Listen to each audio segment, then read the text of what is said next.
Hi learners, different word, different meaning, but same sound. இதை நம்ம என்ன சொல்லுவோம்? ஹோமோஃபோன்ஸ் அப்படின்னு சொல்லுவோம். அதாவது டிஃப்ரெண்ட் வார்த்தைகள் இருக்கும், ஆனா சவுண்ட் பாத்தீங்கன்னா சேமா இருக்கும். எக்ஸாம்பிள் பாருங்க, சன் சன். சன்னுனா என்னது? சூரியன். இந்த சன்னுக்கு மீனிங் மகன். சீனா கடல், இந்த சீனா பாக்குறது அப்படின்னு அர்த்தம்.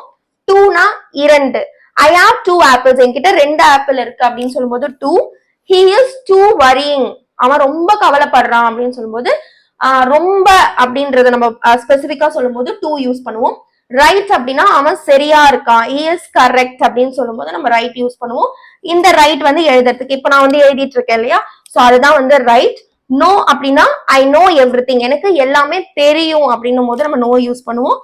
நோ அப்படின்னா இதுக்கு நம்மளுக்கு நார்மலாவே தெரியும், இல்லை அப்படின்றதுதான் வந்து இந்த நோ. ஓகேவா? சோ இது எல்லாத்தையும் நம்ம என்ன சொல்லுவோம் அப்படின்னா வந்து ஹோமோஃபோன்ஸ் அப்படின்னு சொல்லுவோம். ஒரே மாதிரியே சவுண்ட் வரும். இந்த ரெண்டு வேர்டையும் நீங்க படிக்கும் போது ஒரே மாதிரியே சவுண்ட் இருக்கும், ஆனா அதோட மீனிங் வந்து டிஃப்ரெண்டா இருக்கும். ஸோ அதுதான் வந்து ஹோமோஃபோன்ஸ். ஹோமோஃபோன்ஸ் வந்து இங்கிலீஷ்ல ரொம்ப ரொம்ப ரொம்ப ரொம்ப இம்பார்ட்டன்ட், ஏன்னா நம்மளால நிறைய வேர்ட்ஸ் கத்துக்க முடியும். ஸோ ஹோமோஃபோன்ஸ் பத்தினா ஃபுல் வீடியோ வேணும், டீடைல்டா நான் ஹோமோஃபோன்ஸ் பத்தி கத்துக்கணும் அப்படின்னா கீழே இருக்கிற பிளே பட்டனை கிளிக் பண்ணி கத்துக்கோங்க. இந்த மாதிரி வீடியோஸ் பார்க்கறதுக்கு நம்ம சேனலை சப்ஸ்கிரைப் பண்ணிட்டு இந்த வீடியோக்கு ஒரு லைக் பண்ணிடுங்க. பாய்.